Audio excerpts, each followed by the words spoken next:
নমস্কার বন্ধুরা, ভক্তি দর্শন চ্যানেলের নতুন পর্বে আপনাদের সকলকে স্বাগত। বন্ধুরা, আপনারা কেমন আছেন?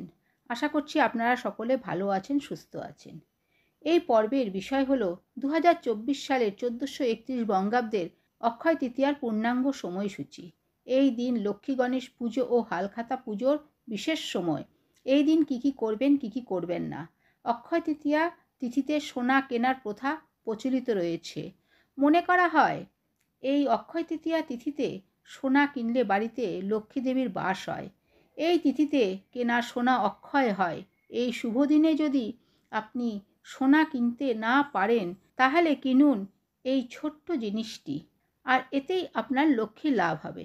তার আগে বন্ধুরা, অনুরোধ রইল, যারা এখনও এই ভক্তি দর্শন চ্যানেলটিকে সাবস্ক্রাইব করেননি তারা চ্যানেলটিকে সাবস্ক্রাইব করে পাশে থাকা অল নোটিফিকেশনে ক্লিক করে দেবেন পরবর্তী ভিডিও পাওয়ার জন্য।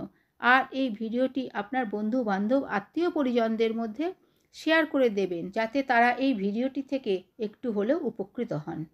বৈশাখ মাসের শুক্লপক্ষের তৃতীয়া তিথিকে বলা হয় অক্ষয় তৃতীয়া। অক্ষয় শব্দের অর্থ হলো যা ক্ষয় প্রাপ্ত হয় না। বৈদিক বিশ্বাস অনুসারে এই তিথিতে কোনো শুভ কার্য সম্পন্ন হলে তা অনন্তকাল অক্ষয় হয়ে থাকে। যদি ভালো কাজ করা যায় তার জন্য আমাদের লাভ হয়, তা অক্ষয় পুণ্য। তেমনি যদি কোনো খারাপ কাজ করা হয় আর তাতেও লাভ হয়, তা হলো অক্ষয় পাপ। তাই এই দিন পূজা অর্চনা, জপ, ধ্যান, দান ও অপরের মনে আনন্দ দেওয়ার মতোই কাজ করা উচিত। যেহেতু এই তৃতীয়ার সব কাজ অক্ষয় হয়ে থাকে, তাই প্রতিটি পদক্ষেপ চলতে হবে খুব সতর্কভাবে। অক্ষয় তৃতীয়ার এই পুণ্য তিথিতেই পরশুরাম জয়ন্তীও পালন করা হয়ে থাকে। অক্ষয় তৃতীয়ার দিনই মহর্ষি বেদব্যাসের মুখ নিঃসৃত বাণী মহাভারত আকারে লিপিবদ্ধ করা শুরু করেছিলেন গণেশ। অক্ষয় তৃতীয়ার এই পুণ্য তিথিতেই কঠোর তপস্যার মাধ্যমে গঙ্গাকে পৃথিবীতে নিয়ে এসেছিলেন রাজা ভগীরথ। অক্ষয় তৃতীয়ার দিনই কুবেরের তপস্যায় সন্তুষ্ট হয়ে মহাদেব তাকে অসীম ধন ও ঐশ্বর্য প্রদান করেছিলেন। এই কারণেই অক্ষয় তৃতীয়ার দিন বৈভব লক্ষ্মীর পূজাও করা হয়। অক্ষয় তৃতীয়া তিথিটি কিভাবে পালন করবেন? অক্ষয় তৃতীয়ার দিন ভগবান বিষ্ণুর ও মাতা লক্ষ্মীর পুজো করা উচিত। অক্ষয় তৃতীয়ার দিন সকালে সূর্যোদয়ের আগে ঘুম থেকে উঠে পড়া উচিত। এরপর নিত্যকর্ম সেরে কোনো পবিত্র নদীতে স্নান করা উচিত। যদি নদীতে স্নান করতে যাওয়া সম্ভব না হয় তাহলে বাড়ির জলেই পবিত্র নদীর জল মিশিয়ে স্নান করুন। তারপর সাদা বা হলুদ রঙের বস্ত্র পরিধান করে প্রথমে সূর্যদেবকে পুজো করবেন ও তুলসীতে জল দান করবেন। এই দিন অনেক ভক্তগণ অক্ষয় তৃতীয়ার ব্রত পালন করে থাকেন। সারাদিন উপবাস, পুজো পার্বণে দিন কাটান। এই দিন ভগবানকে জুঁই ফুল অর্পণ করুন। তারপর ভগবান বিষ্ণু ও মাতা লক্ষ্মী দেবীকে পদ্মফুল, জবা ফুল ও জুঁই ফুল নিবেদন করুন। ভগবান বিষ্ণুর চরণে ও ভোগে অবশ্যই তুলসী পাতা অর্পণ করবেন।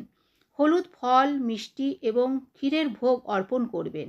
এই দিন ভগবান গণেশের ও শিবের পুজো করতে ভুলবেন না। এই মন্ত্রটি অক্ষয় তৃতীয়ার দিন অবশ্যই পাঠ করবেন।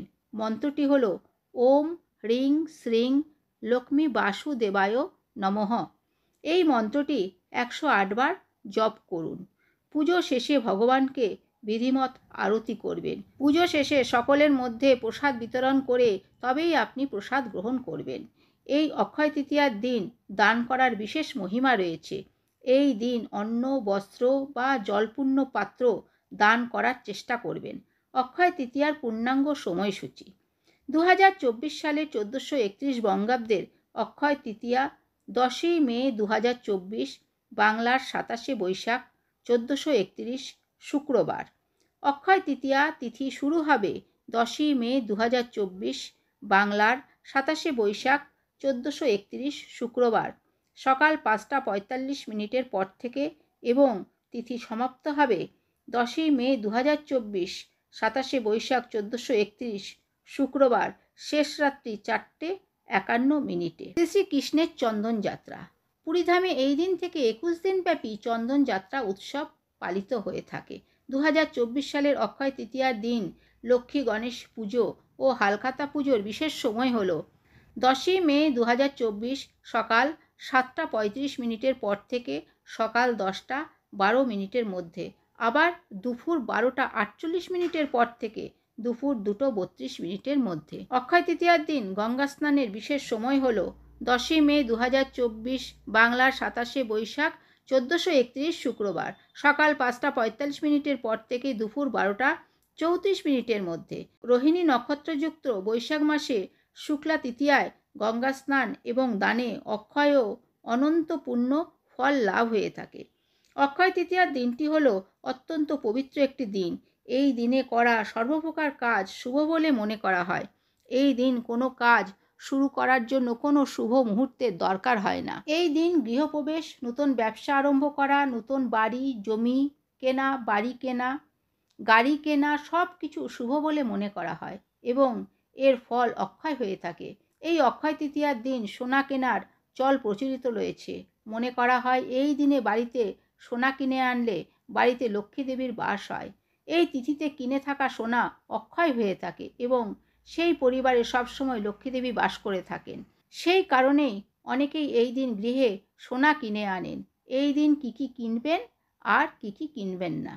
এই দিন সোনা কেনা সব থেকে শুভ বলে মনে করা হয়। সোনা ছাড়াও রূপোর জিনিসপত্র, পেতলের জিনিস, মাটির তৈরি জিনিস কেনা খুবই শুভ বলে মনে করা হয়। নতুন জামা কাপড়, শস্য অর্থাৎ চাল, ডাল, আটা, চিনি, গুড়, এলাচ, গোটা ধনে ও হিং কেনাকে সব থেকে শুভ বলে মনে করা হয়ে থাকে। এই দিন জলের পাত্র কেনাকেও অত্যন্ত শুভ বলে মনে করা হয়। ঠাকুরের পুজোয় ব্যবহৃত জিনিসপত্র, ঠাকুরের জামা কাপড় এছাড়া দক্ষিণাবর্ত শঙ্খ, শিবলিঙ্গ কেনা অত্যন্ত শুভ। অক্ষয় তৃতীয়ার দিন কি কি কিনবেন না। এই দিন ধারালো জিনিসপত্র অর্থাৎ ছুরি, কাঁচি, কাচের জিনিস, লোহার জিনিস কেনা একেবারেই অশুভ। এছাড়া কালো পোশাকও কেনা উচিত নয়। এই দিন যদি আপনি সোনা কিনতে নাও পারেন তাহলে অক্ষয় তৃতীয়ার দিন কিনুন এই জিনিসটি। আপনি এই দিন জব অবশ্যই কিনে ঘরে আনুন এবং সেই জব ভগবান বিষ্ণুর পায়ে নিবেদন করুন। এমনটি করলে লক্ষ্মীদেবী প্রসন্ন হন এবং সেই ব্যক্তি জীবনে ধনধান্যে ভরে ওঠে। অক্ষয় তৃতীয়ার পরের দিন সেই জব আপনার রান্নাঘরে সুরক্ষিত রেখে দিন। এতে আপনার গৃহে ধন সম্পদের অভাব হবে না।